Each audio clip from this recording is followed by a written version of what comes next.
Hello friends, இன்றைக்கி வந்து போகி and Pongal celebration video தான் வந்து பார்க்க போகிறோம். அதுக்கு வந்து காலையிலேயே போகி அன்னைக்கு காலையில் சிம்பிளாக இந்த மாதிரி கோலம் போட்டுட்டு வந்து பூஜையை ஸ்டார்ட் பண்ணிட்டேன். பூஜை ஸ்டார்ட் பண்ணுறதுக்கு முன்னாடி ஃபஸ்ட்டு பூஜை ப்ரிப்பரேஷன்லாம் பண்ணி வச்சுட்டு கொஞ்சம் பிரசாதம் பண்ணணும் இல்லையா, அதுக்கு வந்து நான் கேசரி பண்ண போனேன். எல்லா வருஷமும் வந்து போகி வந்து நான் கொண்டாட மாட்டேன். அம்மா வீட்லேயும் சரி மாமியார் வீட்லேயும் சரி போகி பெருசாக கொண்டாட மாட்டோம். பட் வந்து இந்த வருஷம் ஏன் நான் செலிப்ரேட் பண்ணேன் அப்படின்னா வந்து நான் ஆத்ம ஞான மையம் அப்படிங்கிற ஒரு யூடியூப் சேனல் தான் வந்து நான் பார்த்து எல்லா பூஜையும் பண்ணிக்கிட்டு இருக்கேன். ஸோ அதில் வந்து போகி அன்னைக்கு குலதெய்வ வழிபாடு பண்ணால் ரொம்பவே நல்லது அப்படின்னு சொல்லி பார்த்தேன். ஸோ அதனால குலதெய்வ வழிபாடு இந்த வருஷம் பண்ணலாமே, நல்லாயிருக்கும். ஏன்னா குலதெய்வக்கும் அடிக்கடி போக முடியலை அப்படிங்கிறதுக்காக வந்து குலதெய்வ வழிபாடு வந்து பண்ணேன். ஸோ அதுக்கு பிரசாதம் பண்ணணும் இல்லையா, சாமிக்கு பூஜை பண்ணாலே ஒரு பிரசாதம் பண்ணணும். அதுக்கு வந்து நான் கேசரி பண்ணினேன். அதுக்கு முன்னாடி என் ஹஸ்பண்ட் என் பையன் எழுந்திரிச்சினால அவங்களுக்கு மில்க்கும் காஃபியும் ஆற்றி கொடுத்துட்டு நான் வந்து பண்ணினேன். கேசரி பண்ணும் போது நீங்கள் ஒரு கப்புக்கு வந்து 1 கப்பு சுகர் எடுங்க. டேஸ்ட்டு சீரியஸாகவே நல்லாயிருக்கும். அது வந்து எல்லாருக்கும் தெரிஞ்சது தான். பட் 1 கப்புக்கு வந்து 3 கப்பு வந்து 3.5 கப்பு வந்து வாட்டர் எடுங்க. சீரியஸாகவே வந்து டேஸ்ட் ரொம்ப நல்லாயிருக்கும். அந்த லிக்யூட் பதத்துக்கே ரொம்ப நேரம் மெயின்டைன் ஆகும். சீக்கிரம் வந்து அப்படி இருக்காது, கட்டியாயிராது. நான் ரொம்ப நேரத்துக்கு வந்து ஆக்சுவலாக 1 டே கூட அது வந்து ரொம்ப சாஃப்டாகவே வந்து இருக்கும். அப்புறம் வந்து நீங்கள் 1 கப்புக்கு 3 கப்பு வாட்டர் எடுப்பீங்களா, அதில் 1 கப்பு வந்து மில்க் எடுத்து பாருங்கள். வாட்டருக்கு பதிலாக 2 கப்பு வாட்டர், 1 கப்பு வந்து மில்க் எடுத்து பாருங்கள். பூஜை பண்ணும்போது மில்க் ஆட் பண்ணி பண்ணுறது ரொம்பவே நல்லது. பட் நான் வந்து இதில் ஆட் பண்ணலை. பட் நீங்கள் பண்ணுங்கள், ரொம்பவே நல்லது. டேஸ்ட்டும் சூப்பராக இருக்கும். அப்புறம் நாங்கள் வந்து பூஜையெல்லாம் முடிச்சுட்டு என் பையன் தான் மணி அடிச்சிட்டு இருந்தார். ஸோ பூஜையெல்லாம் முடிச்சுட்டு நாங்கள் ஈவினிங் வந்து கிளம்பி தாசரளி மார்க்கெட் வந்து போனோம். பொங்கலுக்கு கொஞ்சம் திங்ஸ்லாம் நான் வாங்கவே இல்லை. முந்தின நாளும் நான் வாங்கி வைக்கல. சில விஷயங்கள்லாம் எனக்கு அப்போவே வாங்கினா தான் பிடிக்கும். ஸோ அதனால தாசரளி மார்க்கெட் வந்து அன்றைக்கி ஈவினிங் வந்து நாங்கள் போயிருந்தோம். இப்படி தான் இருக்கும் ஃபுல்லாக தாசரளி மார்க்கெட். மினி மல்லேஸ்வரம் அப்படின்னு நான் சொல்லுவேன். ரொம்பவே நல்லாயிருக்கும். கலெக்ஷன்ஸ் எல்லாமே சூப்பராக இருக்கும். பட் குவாலிட்டின்னு பார்த்தீங்கன்னா பரவாயில்லாமல் இருக்கும். ஒரு மீடியம் குவாலிட்டி வந்து கிடைக்கும். ரொம்ப லோ குவாலிட்டியும் இருக்கும். ஸோ அதுக்கு அமௌண்ட்டுக்கு ஏற்ற மாதிரி இருக்கும். நீங்கள் வந்து கொஞ்சம் குவாலிட்டி எதிர்பார்த்தீங்கன்னா அமௌண்ட்டு கொஞ்சம் ஹையாக இருக்கும். பட் எல்லா விதமான கடைகளுமே வந்து இங்கே இருக்கும். இதை நான் வந்து தனியாகவே வந்து வீடியோ எடுத்து போடுறேன். இப்போ வந்து ஓவராலாக என்னென்ன மாதிரி ஷாப்ஸ்லாம் இருக்கும் அப்படிங்கிறதுக்காக காட்டுறதுக்காக தான் அந்த வீடியோவில் காட்டியிருக்கேன். பட் வந்து நான் தாசரளி மார்க்கெட் தனியாகவே வந்து ஒவ்வொரு இதாக என்னென்ன மாதிரி திங்ஸ்லாம் கிடைக்கும், எங்கெங்கே என்னென்ன ஷாப்லாம் இருக்கும், நான் எங்கெங்கெல்லாம் வந்து ப்ளவுஸ்லாம் ஸ்டிச் பண்ணேன் பொங்கலுக்கு. அப்புறம் வந்து எப்போதுமே வந்து ட்ரெஸ்ஸு தாசரளி மார்க்கெட் போனால் என்னென்னலாம் கலெக்ஷன் இருக்கும், எப்படிலாம் பொருட்கள் கிடைக்கும், நான் என்னென்னலாம் வாங்குவேன் அப்படிங்கிற டீட்டெயில்ஸும் வந்து நான் போடுறேன். சீரியஸாகவே வந்து ரொம்ப நல்லாயிருக்கும் தாசரளி மார்க்கெட். இங்கே தான் வந்து பார்த்தீங்கன்னா அந்த ஐக்கியா ரீசெண்டாக ஓப்பன் பண்ணாங்க. ரொம்ப ட்ரெண்டாக இருந்தது இல்லையா, நாகசந்திரா ஐக்கியா. அது வந்து இங்கே தான் இருக்குது. இந்த கரெக்டாக தாசரளி மார்க்கெட் இந்த போகிறோம்ல, இந்த போகிறதுக்கு வந்து ரைட் சைடு பார்த்தீங்கன்னா கரெக்டாக பைக்கு போகுது இல்லையா, அதுக்கு ரைட் சைடு பார்த்தீங்கன்னா வந்து மெட்ரோ ஸ்டேஷன் இருக்கும். நாகசந்திரா மெட்ரோ ஸ்டேஷன். அதோட சைடில் தான் வந்து பார்த்தீங்கன்னா ஐக்கியா இருக்கும். அதே லெஃப்ட் சைடு பார்த்தீங்கன்னா மார்க்கெட் இருக்கும். வெஜிடபிள்ஸு கொஞ்சம் வந்து பூஜை திங்ஸ்லாம் வாங்குகிற மார்க்கெட்னாலே இதுதான் பூ மார்க்கெட்டு. அது நிறைய திங்ஸ் வந்து இங்கே வந்து மேக்ஸிமம் இருக்கும். ஸோ இங்கே தான் வந்து நாங்கள் கொஞ்சம் எப்போவுமே எல்லா பூஜைக்குமே வந்து வாங்கணும் அப்படின்னா சின்ன வீட்டில் நடக்கிற சின்ன பூஜையிலேருந்து பெரிய பூஜை வரைக்குமே, என் வரலட்சுமி பூஜை வரைக்குமே நான் இங்கே தான் திங்ஸ் எல்லாமே வாங்குவேன். ரொம்ப நல்லாயிருக்கும். மண்பானை இதெல்லாம் வந்து நிறையா வச்சுருந்தாங்க. நான் எப்பவுமே வீட்டுக்கு சமைக்கிற மண்பானை இதெல்லாம் தேடுவேன். மண்பானை சட்டி, கொஞ்சம் வடச்சட்டி அந்த மாதிரிலாம் தேடுவேன். அப்போல்லாம் வந்து எனக்கு கிடைக்கல. இப்போ வந்து பொங்கல் டைமுங்கவும் நிறைய வெளியே எடுத்து வச்சுருந்தாங்க. ஸோ இங்கே தான் வந்து நான் கொஞ்சம் சந்தனம், பன்னீர் எல்லாம் வந்து பூஜைக்கு தேவையான ஐட்டம்ஸ் எல்லாம் வந்து கொஞ்சம் எடுத்துகிட்டு வந்து நாங்கள் கிளம்பிட்டோம். பானை எல்லாமே அழகழகாக வச்சுருந்தாங்க. லாஸ்ட் இயர் என்ன ஆயிடுச்சுன்னா, நாங்கள் போகிறப்பெல்லாம் பானை முக்கால்வாசி இல்லை. ரொம்ப கடைசி நேரத்தில் ரொம்ப தேடி ஒரு பானை வந்து கொஞ்சம் உடையாமையும் அப்படி பார்த்து தான் எங்களுக்கு கிடச்சிச்சு. பட் இந்த வருஷம் வந்து ரொம்ப கலெக்ஷன்ஸ் வந்து பானை அதிகமாக இருந்தது. இந்த வருஷம் வாங்க வேண்டியதில்லை, ஆனால் கண்ணில் நிறைய தென்பட்டுச்சு, ஆசையாக இருந்தது. அப்புறம் வீட்டுக்கு வந்தது பார்த்திங்கன்னா பூ கட்டியாச்சு. எப்போவுமே வந்து பூ வந்து நான் தான் சாமிக்கு கட்டணும். வீட்டுக்கு முன்னாடி போடுறதா இருக்கட்டும், சாமிக்கு போடுறதா இருக்கட்டும், நான் தான் கட்டி போடணும் அப்படின்னு ஆசைப்படுவேன். ஏன்னா வெளியே கெட்டினது அப்படி வாங்க மாட்டேன். எப்போவுமே லூஸில் வாங்கி நான் தான் கட்டுவேன். ஸோ வந்தது வந்து பூக்கட்டை ஸ்டார்ட் பண்ணிவிட்டேன். கொஞ்சம் வீட்டுக்கு வந்து சாம்பிராணி மட்டும் போட்டுட்டு பூக்கட்டை வந்து ஸ்டார்ட் பண்ணிட்டேன். என் பையன் வந்து நானும் கட்டுவேன் அப்படின்னு சொல்லி கொஞ்சம் அடம்பிடிச்சிட்டு இருந்தார். ஸோ பூ கட்டி முடிச்சுட்டு வந்து பார்த்தீங்கன்னா வீடை வந்து டெக்கரேட் பண்ணுவேன். அந்த பூவை வந்து வீட்டு முன்னாடி வந்து தோரணம் மாதிரி கட்டிக்கிட்டு இருந்தேன். அப்புறம் பொங்கப்பானையெல்லாம் கழுவி எடுத்து வச்சிட்டேன். ஒரு பொங்கப்பானை வந்து எங்கள் அம்மா வீட்டில் எனக்கு தலைப்பொங்கல் கொடுத்தது. இன்னொன்று லாஸ்ட் இயர் வாங்கினது மண்பானை மாதிரி. ஸோ அதுக்கப்புறம் வந்து உளுந்துக்கு வந்து மாவு வந்து அரைக்க ஆரம்பிச்சிட்டேன். வடைக்கு வந்து உளுந்து மாவு அரைக்க ஆரம்பிச்சிட்டேன். அது தண்ணி வந்து இந்த மாதிரி தான் விட்டு நீங்கள் வந்து அரைக்கணும். அதுக்கப்புறம் வந்து பார்த்தீங்கன்னா இந்த மாதிரி சுருண்டு வந்து வெண்ணெய் பதத்தில் இருக்கணும். இப்படி நீங்கள் அரைச்சிங்கன்னா வடை சூப்பராக இருக்கும். ஏன்னா லாஸ்ட் டைம் என் ஹஸ்பண்டாக இருக்கட்டும், அப்புறம் வரலட்சுமி பூஜைக்கு என் ஹஸ்பண்ட் ஃப்ரெண்ட்லாம் வந்தப்பெல்லாம் வடை நல்லா இருக்குது அப்படின்னு சொன்னாங்க.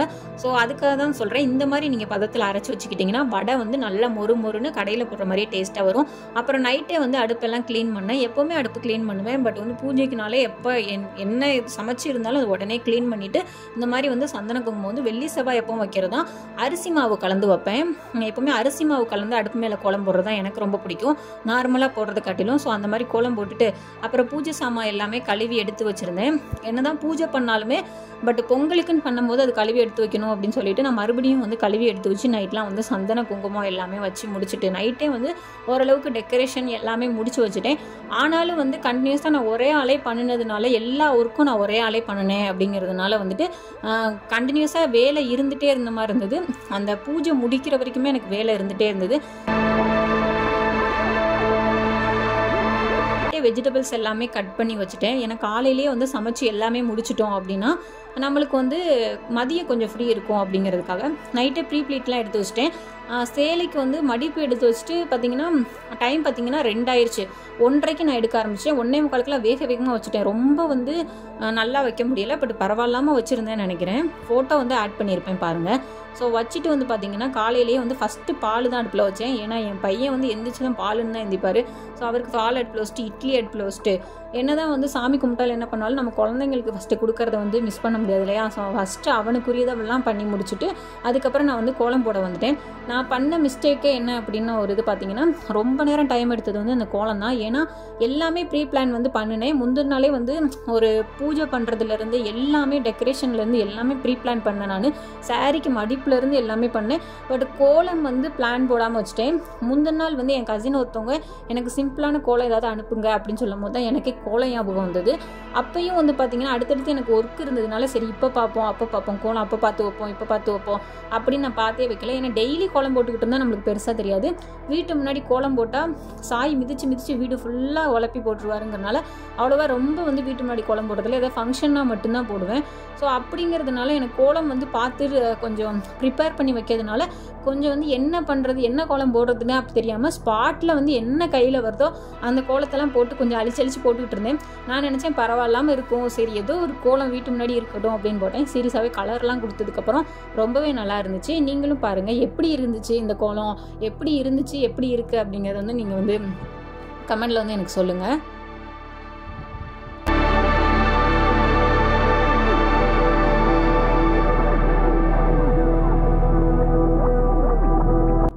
வேகமாக போட்டுக்கிட்டு இருந்தேன். ஏன்னா சைடில் என் பையனும் எந்திரிச்சிட்டாரு. அவன் பாலுன்னு ஒரு பக்கம் கத்திக்கிட்டு இருந்தாரு. ஸோ இந்த பக்கம் கோலத்தையும் பாதியில் விட்டுட்டு போக முடியல, அவனுக்கு பாலும் கொடுக்க போகணும்.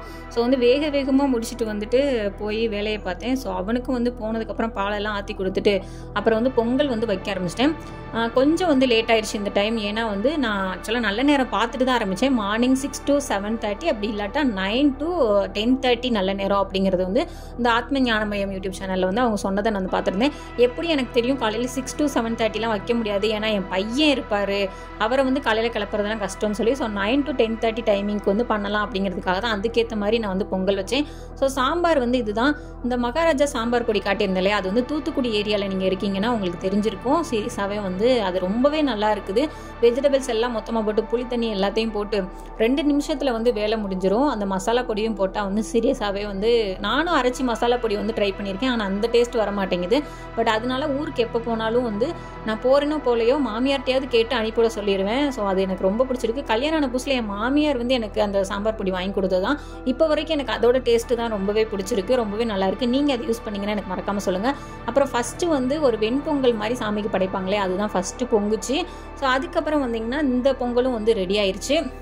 ரெடி ஆனதுக்கப்புறம் சந்தன குங்குமம் என் ஹஸ்பண்ட் வந்து சந்தன குங்குமம் ட்ரெஸ்ஸுக்கு வந்து வைக்க சொல்லி வந்து வச்சுருந்தாங்க. ஸோ அதையும் வச்சு கொடுத்தாச்சு. இந்த சந்தன குங்குமம் வைக்கும்போது எனக்கு ஒரே ஞாபகங்கள், எங்கள் ஐயா எங்கள் அப்பாவோட அப்பா இருக்காங்கல்ல, அவங்க வந்து பொங்கலுக்குலாம் ஊருக்கு போயிட்டோம் அப்படின்னா இந்த மாதிரி ட்ரெஸ்ஸில் வந்து வச்சு கொடுப்பாங்க. ஸோ அந்த மாதிரி ஃபேமிலியோடு எல்லோரும் மொத்தமாக கொண்டாடினதெல்லாம் போய் இப்போ தனியாக செலிப்ரேட் பண்ணுறோம் அப்படிங்கிற மாதிரி இருந்தது. எங்கள் ஊருக்கு எங்கள் அண்ணா எல்லாம் போயிருந்தாங்க, பட் நான் போக முடியலை. ஏன்னா என் ஹஸ்பண்டுக்கு வந்துட்டு லீவு வந்து அவ்வளோவா இல்லை. அதுக்கப்புறம் வந்து நான் பூசணிக்காய் கூட்டு தான் வச்சுருந்தேன். ரொம்ப சிம்பிளானதான். தனியாக வந்து ரெசிபி வேணால் நான் போஸ்ட் பண்ணுறேன் நீங்கள் கேட்டிங்கன்னா. ஏன்னா இதில் வந்து கண்டிப்பாக வந்து ஒவ்வொன்றா வந்து எக்ஸ்பிளைன் பண்ண முடியலை. பட் வெங்காயம், தக்காளி, வத்தத்தூள் தான் அதோட ரெசிபி. பெருசாக வந்து அதில் எதுவும் இது கிடையாது. அப்புறம் வடை வந்து சுட்டு எடுத்துட்டேன். பூசணிக்காய் ரெசிபிக்கு வந்து எப்பவும் போல் தாளிக்கிற மாதிரி கடுகு, உளுந்து, கருவேப்பிலை, வெங்காயம் எல்லாம் போட்டு தாளிச்சிட்டு அப்படியே அந்த பூசணிக்காய் கட் பண்ணி வச்சுருந்ததையும் போட்டு அவிய போட்டுட்டேன். கொஞ்சம் வாட்டர் ஆட் பண்ணி அவிய போட்டுட்டேன். அதுக்கப்புறம் சைடில் வந்து புடலங்காய்க்கு வந்து சேம் கடுகு, உளுந்து, வெங்காயம், கருவேப்பிலை போட்டு அதுக்கப்புறம் அதையும் ஆட் பண்ணியிருந்தேன். அதாவது புடலங்காயும் ஆட் பண்ணி அவிய போட்டிருந்தேன்.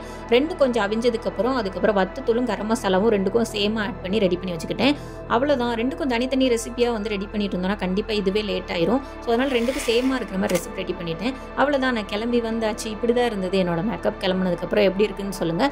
அதுக்கப்புறம் பூஜையெல்லாம் வேகமாக வந்து ரெடி பண்ணிக்கிட்டு இருந்தேன். ஏன்னா ஆல்ரெடி லேட் ஆயிடுச்சு. 10:30க்குள்ளே வந்து முடிக்கணும். ஆல்ரெடி 10:30 கிட்டே நெருங்கி ஆயிடுச்சு. அப்படிங்கிறதுனால வந்து வேகமாக வந்து எல்லா பூஜையுமே வந்து நான் ரெடி பண்ணிக்கிட்டு இருந்தேன். ஏன்னா ஒரே ஆளாக வந்து பண்ணதுனால கொஞ்சம் வந்து லேட் ஆயிடுச்சு. ஸோ நானும் கிளம்பி வரணும் இல்லையா. காலையில் போடுற சேலெல்லாம் கெட்டிட்டு வந்து நம்ம இப்போ வேலை பார்த்தோன்னா கண்டிப்பாக வந்து ஃபுல்லாகவே கஷ்டம். ஸோ அதனால வந்து சுடிதார் போட்டுட்டு வேலையெல்லாம் முடிச்சுட்டு கிளம்பும் போது பூஜை பண்ணும்போது போய் வேகமாக கிளம்பிட்டு வந்தேன். அதனால் கொஞ்சம் லேட் ஆயிடுச்சு.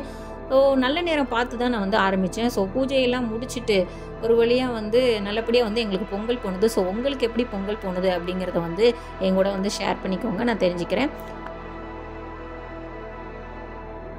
ஒரு வழியாக நல்லபடியாக பொங்கல் வந்து எங்களுக்கு இந்த மாதிரி தான் முடிஞ்சது. ஸோ என்னோட பூஜை டெக்கரேஷன் இப்படி தான் இருந்தது. எப்படி இருக்குன்னு சொல்லுங்கள். ஸோ உங்களுக்கும் விஷ் போட்டுட்டு நாங்கள் டெம்பிள் கிளம்புறோம். அனைவருக்கும் இனிய பொங்கல் நல்வாழ்த்துக்கள்.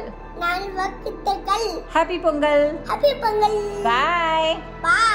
சப்ஸ்கிரைப். அந்த வீடியோ வந்து யூடியூப் ஷார்ட்ஸுக்காக எடுத்தது. ஸோ என்னோட யூடியூப் ஷார்ட்ஸ் பார்த்தீங்கன்னா தெரிஞ்சிருக்கும். அதை வந்து உங்களுக்கெல்லாம் விஷ் போட்டுட்டு அதுக்கப்புறம் வந்து நாங்கள் ஆஞ்சநேயர் கோயிலுக்கு போனோம்.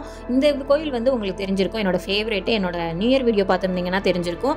அந்த என்னோட ஃபேவரட் டெம்பிளுக்கும் வந்து போயிட்டு ஸ்டூடியோ போனோம். கலர் லேப் அப்படிங்கிற ஒரு ஸ்டூடியோ தான். பரவாயில்லாமல் எடுத்து கொடுத்துருந்தாங்க. பட் எங்கள் ஃப்ரேம் வந்து நல்லாயிருக்கும். லாஸ்ட் டைம்லாம் வந்து நாங்கள் எல்லா ஃப்ரேமும் இங்கே தான் பண்ணுவோம். நல்லா இருந்தது. பட் ஃபோட்டோன்னு பார்த்தீங்கன்னா பரவாயில்லாமல் தான் எடுத்து கொடுத்துருந்தாங்க. ரொம்ப வந்து கொஞ்சம் எதிர்பார்த்த அளவுக்கு எடுத்து கொடுக்கல. அப்புறம் இந்த ஆர்ட் பேபி அப்படிங்கிற ஒரு ஷாப்புக்கு வந்து போயிருந்தோம். இங்கே வந்து சாய்க்கு பர்த்டே ட்ரெஸ் எல்லாமே எடுத்திருந்தோம். பொம்மை கலெக்ஷன்ஸ் எல்லாமே சூப்பராக இருக்கும். சாய் வந்து இது சின்ட்டுன்னு ஒரு யூடியூப் சேனலில் வந்து கோலார் கோபின்னு ஒரு இதில் வந்து இதை பார்த்துக்கிட்டு இருக்கான். ஸோ கோலார் கோபி வேணும்னு காலையிலேருந்து சரியான இடம் ஒரு வாரமாக கேட்டுகிட்டே இருக்கான். சரி அதை பாதிங்க கொடுத்துடலாம் பொங்கல் அதுமா அப்படிங்கிறக்காக அந்த ஷாப்புக்கு வந்து போயிருந்தோம். அந்த ஷாப் வந்து சீரியஸாகவே சூப்பராக இருக்கும். எல்லாமே குவாலிட்டி ஐட்டம்ஸ் வந்து நல்லாயிருக்கும். நான் இதோட லொக்கேஷன் வந்து உங்களுக்கு டிஸ்கிரிப்ஷனில் வந்து கொடுக்குறேன். உங்களுக்கு வேணும்னா பார்த்து வந்து நீங்கள் ஆர்டர் பண்ணிக்கோங்க. ஆன்லைன் ஆர்டர் எதுவும் இருக்கான்னு தெரியல. அவங்ககிட்ட நான் கேட்கல. சும்மா எதார்த்தமாக போனப்போ நான் உங்களுக்காக வீடியோ எடுத்தேன். டீட்டெயில் வீடியோ வேணால் நாங்கள் போடுறேன். அப்புறம் ஈவினிங் வந்து கொஞ்சம் ரவுண்ட்ஸ் போயிருந்தோம். கொஞ்சம் மதியம் ரெஸ்ட் எடுத்துகிட்டு இந்த மாதிரி வந்து நிறைய சாமி வந்து ஊர்வலம் கொண்டு போனாங்க. மாடெல்லாம் கொண்டு போனாங்க. நல்ல தரிசனம் கிடச்சிது. எதிர்பார்க்கவே இல்லை. நல்ல சாமி தரிசனம். ரொம்ப பிளெஸ்ஸிங்காக வந்து ஃபீல் பண்ணேன். அதுக்கப்புறம் வந்து ஒரு ஏரியாவுக்கு போனப்போ இந்த மாதிரி சுற்றிக்கிட்டு இருந்தாங்க. இதுக்கு பொங்கலுக்கு சுற்றுவாங்கன்னு நினைக்கிறேன். பட் இதுக்கு பேர் தெரியல. உங்களுக்கு தெரிஞ்சால் சொல்லுங்கள். அவ்வளோதான். நான் செலிப்ரேஷன் அப்போ எடுத்த ஃபோட்டோஸ்லாம் கொஞ்சம் ஆட் பண்ணியிருக்கேன். ஸோ பாருங்கள். உங்களுக்கும் பொங்கல்லாம் எப்படி போச்சு அப்படிங்கிறத வந்து சொல்லுங்கள், நான் தெரிஞ்சுக்கிறேன். என்னோட வீடியோ பிடிச்சிருந்துச்சுன்னா லைக் பண்ணுங்கள், ஷேர் பண்ணுங்கள், சப்ஸ்கிரைப் பண்ணுங்கள். அப்படியே அந்த பெல் பட்டனையும் கிளிக் பண்ணுங்கள். அப்படின்னா தான் நான் போடுற வீடியோஸ் எல்லாமே உங்களுக்கு நோட்டிஃபிகேஷன் வரும். தேங்க்ஸ் ஃபார் வாட்சிங். பாய்.